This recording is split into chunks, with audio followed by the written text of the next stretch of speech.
Muy buenas, bienvenidos, bienvenidas a este vídeo de la sección ¿Qué fue de? En este caso para homenajear a la primera selección española femenina en alcanzar una final de un mundial, ya que ahora, en abril de 2024, se cumplen 10 años de semejante hito histórico. Así que en este vídeo voy a repasar qué ha sido de las integrantes de aquel histórico plantel que hicieron historia en el fútbol femenino. Así que, sin más dilación, ¡que ruede! Lo primero que voy a hacer es crear un poco de contexto, de entender el por qué fue tan importante aquella generación española sub-17 del año 2014. Y es que hasta ese momento ninguna otra selección femenina había alcanzado una final de un mundial. Hoy en día somos campeonas del mundo absolutas, en categoría sub-20, en categoría sub-17, pero en aquel entonces nunca se había conseguido semejante hito histórico, así que por esa razón, ahora en abril de 2024, que se cumplen 10 años de aquel hito histórico y que sentó las bases para el crecimiento y el entendimiento de la actual situación del fútbol femenino a nivel nacional, pues considero interesante hacer una recapitulación para ver qué ha pasado, qué ha sucedido con aquel bloque de jugadoras que consiguieron alcanzar la final de aquel mundial celebrado en Costa Rica, donde fuimos subcampeonas del mundo por primera vez. Perdimos la final contra Japón, que por aquel entonces era la mejor selección del mundo. Una generación que un año antes, en noviembre de 2013, había conseguido proclamarse también subcampeona de Europa al perder la final continental frente a Alemania en la tanda de penaltis. Una Alemania que por entonces era nuestra gran bestia negra en categorías inferiores. Así que una selección con grandes jugadoras, con muchísimo talento, pero que esa generación de los años 1997-1998 pues fue subcampeona de los principales torneos. Unas jugadoras que por aquel entonces tenían 16, 17 años y que actualmente en 2024 tienen 26, 27 años. Así que ahora vamos a ver qué ha pasado con ese talentosísimo bloque de jugadoras y seguramente os vaya a sorprender porque algunas de ellas han conseguido convertirse en la actualidad en algunas de las mejores futbolistas del planeta. Para hacer este vídeo voy a tomar como base un artículo que escribí allá por 2014, concretamente el 8 de abril, para el periódico digital Babel, titulado Una generación de oro, una a una, donde desgranaba a las hasta 24 futbolistas que participaron bien en el Mundial, bien en el Europeo o bien en la ronda élite clasificatoria de aquella generación de 1997-1998. Así que vamos a ver qué ha sido de ellas 10 años después. Primeramente aparecen las guardametas. Elena de Toro era la portera titular, fue la portera titular en el Europeo y en el Mundial en aquel año 2014. Una guardameta que a mí me gustaba mucho, era muy segura, muy regular y que después del Mundial en 2014 abandonó su equipo pues en el que estaba, que era La Solana, un equipo humilde de Castilla-La Mancha, y firmó por el Fundación Albacete, equipo que por aquel entonces militaba en la primera división. Estuvo 6 años en el Fundación Albacete, alternando primera y segunda división, y posteriormente firmaría por el Villarreal, equipo en el que lleva 4 temporadas, las últimas de ellas en primera división, incluido esta de 2023-2024, en la que alterna la titularidad con otra joven perla surgida de las categorías inferiores como es Carmen Carbonell, una Elena de Toro, por lo tanto, que se instaló en primera y segunda división. Otra de las porteras que pertenecía a aquella generación era la catalana Marta Alemany, una guardameta que tuvo mala suerte por una apendicitis, no pudo disputar el europeo, pero sí que fue de nuevo convocada al Mundial Sub-17 de Costa Rica. Una guardameta que estuvo en l'Estartit y del Estartit firmó por el filial del Fútbol Club Barcelona. Estuvo una temporada en el filial azulgrana y posteriormente pues ha hecho carrera en el extranjero, fuera de España. Estuvo varios años en la Universidad de Estados Unidos, en diversos equipos, y actualmente juega en la Liga Mexicana. Estuvo en Querétaro la temporada pasada. También otra portera de esa generación es Cristina Portomeñe, una guardameta castellano-leonesa que por aquel entonces militaba en el humilde Trobajo del Camino. y tras 2014 firmó por el Parquesol, equipo de la segunda división, y realmente ha ido alternando segunda y tercera división del fútbol femenino nacional. Estuvo pues también en el Rayo Vallecano B, en el Madrid Club de Fútbol Femenino B, en el Racing de Santander, en el Oceja, o sea que una jugadora que actualmente pues va alternando entre segunda y tercera división. También hay una portera más, una guardameta más, que fue Yaiza Pérez, que fue la guardameta titular en la ronda élite clasificatoria para el europeo de la categoría. Posteriormente, pues Yaiza pues tuvo una lesión, no fue al europeo y a partir de ahí pues ya no volvió a contar en los planes de la selección española. Una Yaiza Pérez que, hasta donde yo sé, pues ha dejado el fútbol hace ya unos años. Pasamos ahora a la línea defensiva y aquí nos encontramos una jugadora que por aquel entonces era una auténtica barbaridad. Núria Garrote, la lateral derecho formada en las categorías inferiores del FC Barcelona. Una jugadora pues que alternó el filial y el primer equipo tras ese Mundial de Costa Rica de 2014. Estuvo 2 temporadas alternando A y B. Posteriormente, pues continuará su carrera en equipos catalanes. Estuvo en primera división con el Español y también en segunda división con el Segaví y con el Levante Las Planas. Precisamente con el equipo planense, pues ha recuperado la máxima categoría y actualmente, por lo tanto, milita de nuevo en la primera división. Esta lateral que es un auténtico pulmón que sube y baja la banda de manera incansable, que centra muy bien. La verdad, Núria Garrote era una de las más destacadas de esa generación. Otra lateral derecho, interesante, Cintia Montagut, era una de las más pequeñas de aquella generación, del año 1998. Una Cintia que se formó en las categorías inferiores del Valencia, estaba en el Valencia B hasta 2014 y después estuvo 5 temporadas en el primer equipo Che, por lo tanto en primera división, siendo además titular habitual del equipo valencianista. Posteriormente firmaría por el Fundación Albacete y estando la gran mayoría de las temporadas en segunda división, incluyendo la actual 2023-2024. Se ha convertido Cintia en una de las mejores laterales de la categoría de plata del fútbol femenino. Siguiendo con las defensas, pues aparece Silvia Mérida. Para mí, probablemente la mejor central de aquel Mundial Sub-17. Fue una auténtica barbaridad. Qué bien lo hizo Silvia Mérida en aquel Mundial. Y una jugadora que, sin embargo, pues no ha conseguido afianzarse en la máxima categoría del fútbol español.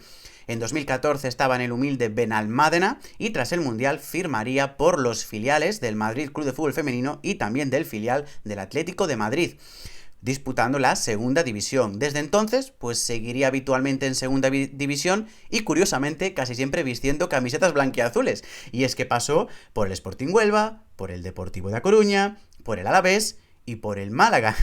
Todos ellos equipos que visten la azul y el blanco en su camiseta. También estuvo en Francia, concretamente en el Nantes la temporada pasada.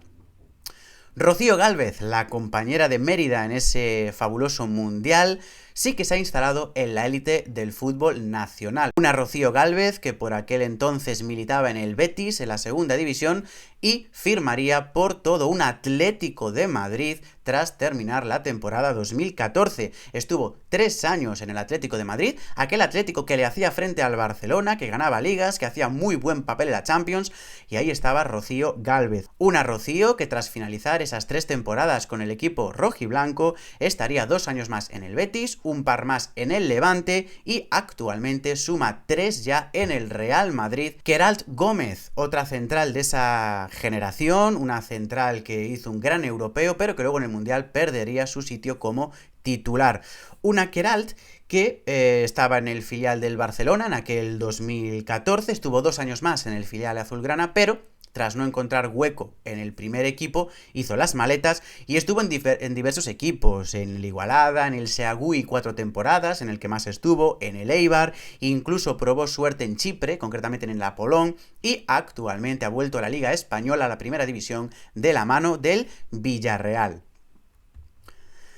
Por último, 3 defensas más, entre ellas Lucía Fuertes. Una Lucía Fuertes que es una central que ha sido muy fiel a su equipo y es que quitando una temporada y media en la que estuvo en el Dux Logroño, pues ha vestido los mismos colores. Y fueron los colores del Zaragoza, del equipo de su ciudad.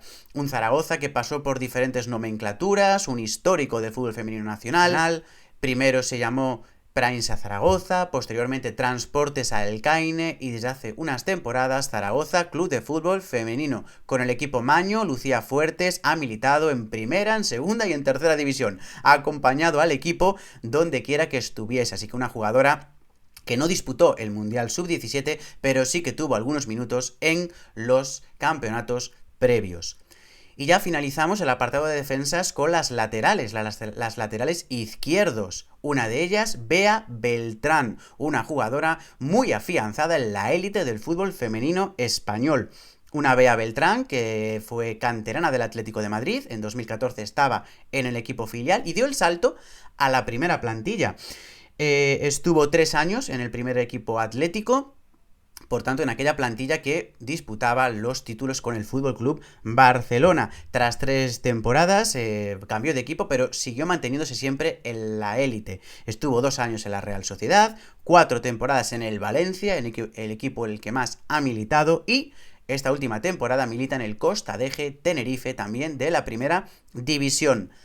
Y cómo no, Carmen Menayo, una de las jugadoras más destacadas actualmente. De aquella era habitualmente suplente de Bea Beltrán, incluso utilizada mucho como comodín en diferentes posiciones, y actualmente pues habitual central del Atlético de Madrid. De hecho, pasó por el Puebla de la Calzada, que era su equipo extremeño del que procedía en 2014, estuvo 2 temporadas en el Santa Teresa, equipo que estaba en primera división por aquel entonces, y tras 2 temporadas, tras el descenso del Santa Teresa segunda, pues firmó por el Atlético de Madrid, equipo en el que lleva 8 temporadas y es una de las jugadoras evidentemente más queridas y más destacadas del equipo rojiblanco.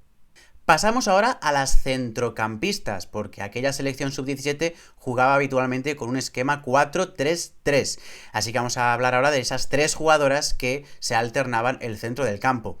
Y como vemos, una de ellas es actualmente en 2024 quizá la mejor pivote defensivo del mundo, y no es otra que Patri Guijarro, una jugadora que se formó en el Collerense, de hecho ella es de Mallorca, pero desde edad muy temprana, desde los 15-16 años, pues firmó por el Barcelona y ahí se mantuvo en el equipo azulgrana. Desde entonces lleva ya 9 temporadas vistiendo la elástica azulgrana, por lo tanto ha participado en todos los grandes éxitos cosechados por el Barcelona, ligas, Champions, Copas de la Reina, y siendo además una jugadora fundamental, clave en el éxito del equipo azulgrana.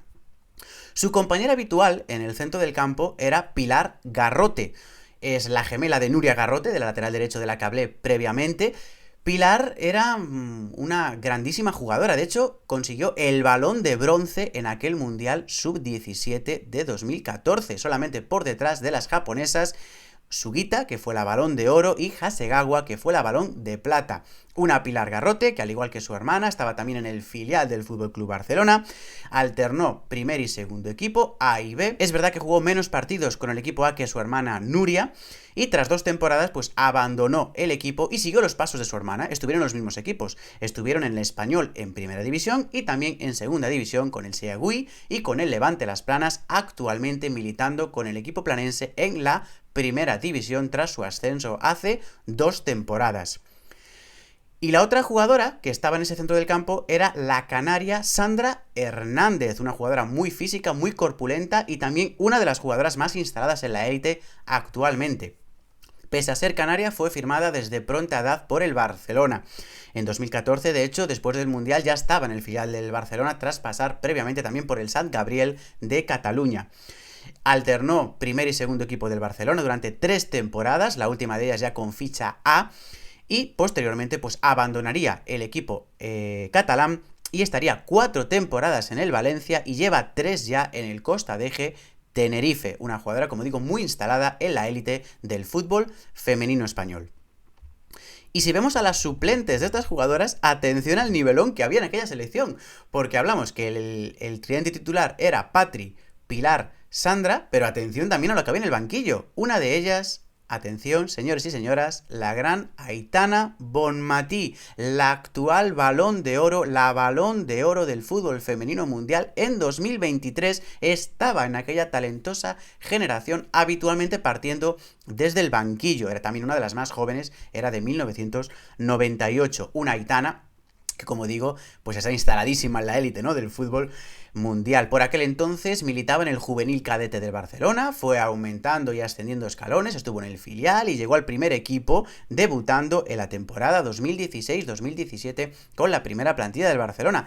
Pese al nivelón que había en el Barcelona, sobre todo en esas temporadas en las que comenzaba a fichar grandes estrellas mundiales, de hecho hemos visto ya muchas jugadoras que tuvieron que abandonar el equipo porque no encontraron un hueco, casos de Nuria Garrote, Pilar Garrote, Queralt Gómez, que eran muy buenas jugadoras, entre ellas también Aitana Bonmatí estaba ahí. Sin embargo, Aitana sí consiguió, con mucho talento, con mucho trabajo, con mucho esfuerzo, pues una plaza en el primer equipo azulgrana, fue aumentando escalones, subiendo peldaños y actualmente está instaladísima en el Barcelona, pieza clave, es el cerebro total del Barça, campeón de la Champions, campeón de Liga, campeón de Copa y también de la selección española, que ha sido campeona del mundo y también campeona de la Nations League. Una Aitana, evidentemente, que es una auténtica crack del fútbol femenino, tanto fuera como dentro del campo.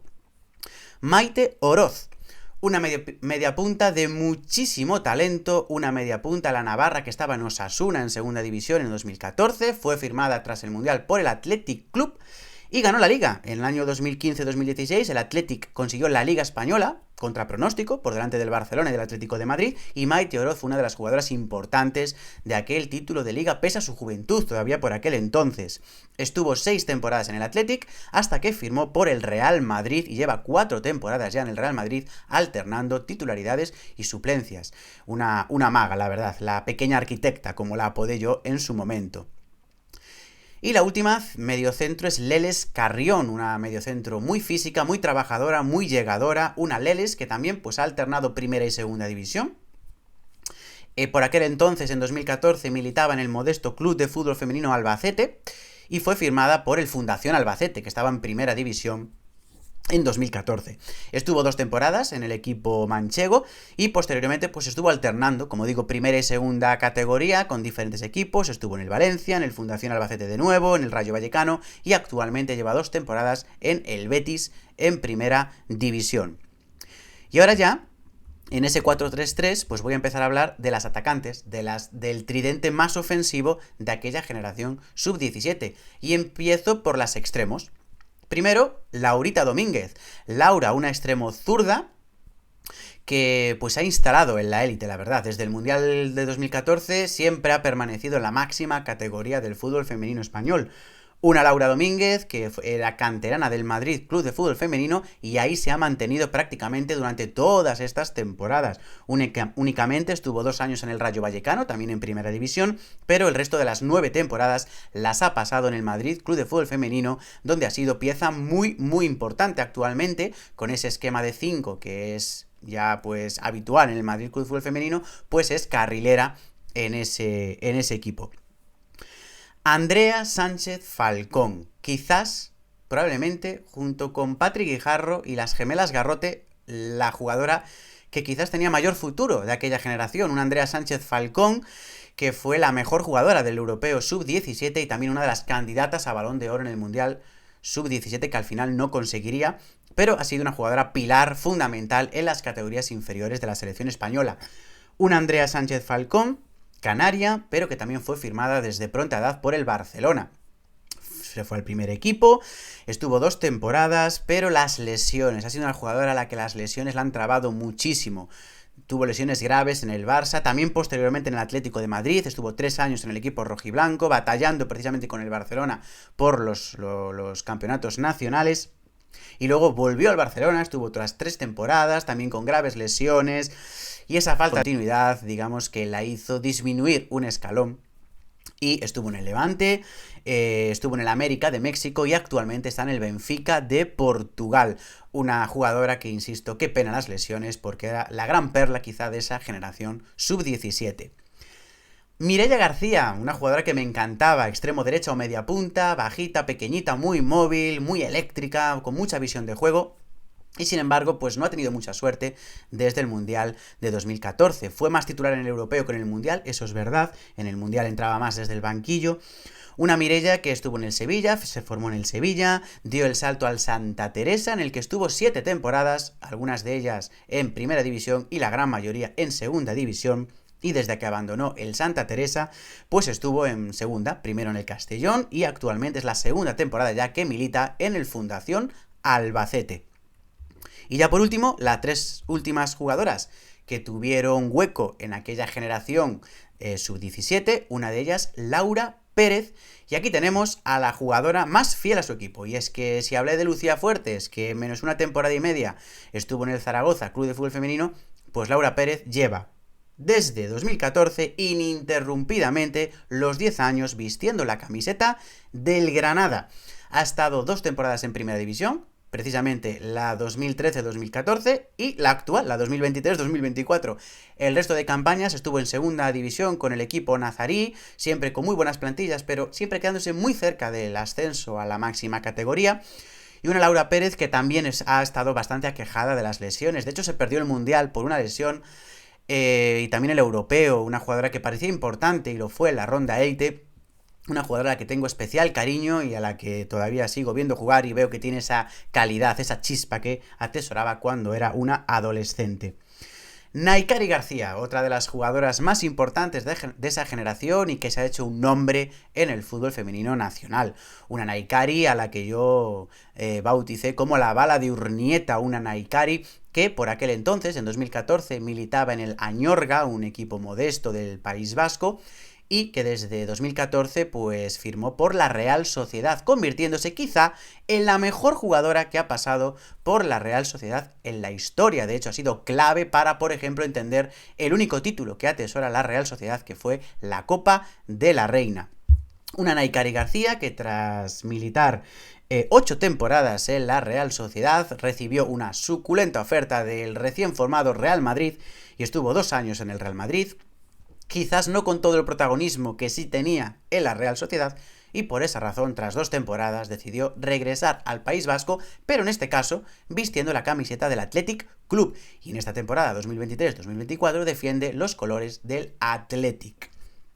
Y por último, Laura Ortega, una delantera con planta, corpulenta, física, León Ortega, como le llamaba yo, una Laura Ortega que en 2014 militaba en el filial del Atlético de Madrid y ahí estuvo, tras el Mundial pues disputó partidos con el primer equipo. De hecho, la temporada siguiente fue clave, sobre todo los primeros partidos de la temporada, salvando victorias muy importantes para el equipo colchonero, un equipo que, insisto, por aquel entonces batallaba con el Barcelona por los títulos nacionales. Y una Laura Ortega, que posteriormente se fue a Estados Unidos a estudiar y por lo tanto militó durante varios años en el Charleston allá en Estados Unidos.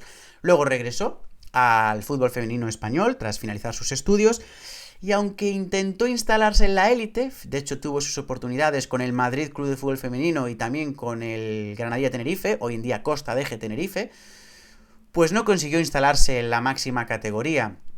Así que sus mejores temporadas las ha vivido en el Fundación Albacete en Segunda División, donde ha conseguido ser máxima goleadora de la categoría y donde pues milita también en la actualidad, lleva 3 temporadas en el Fundación Albacete y por ahora pues también sigue en esta 2023-2024. Y hasta aquí el vídeo homenaje a esa selección femenina sub-17 de 2014. Si os ha gustado el vídeo, ya sabéis, dadle un me gusta, compartidlo y dejad un comentario. Y si os interesa contenido de esta temática, pues ya sabéis, suscribiros al canal. ¡Hasta la próxima! ¡Chao, chao!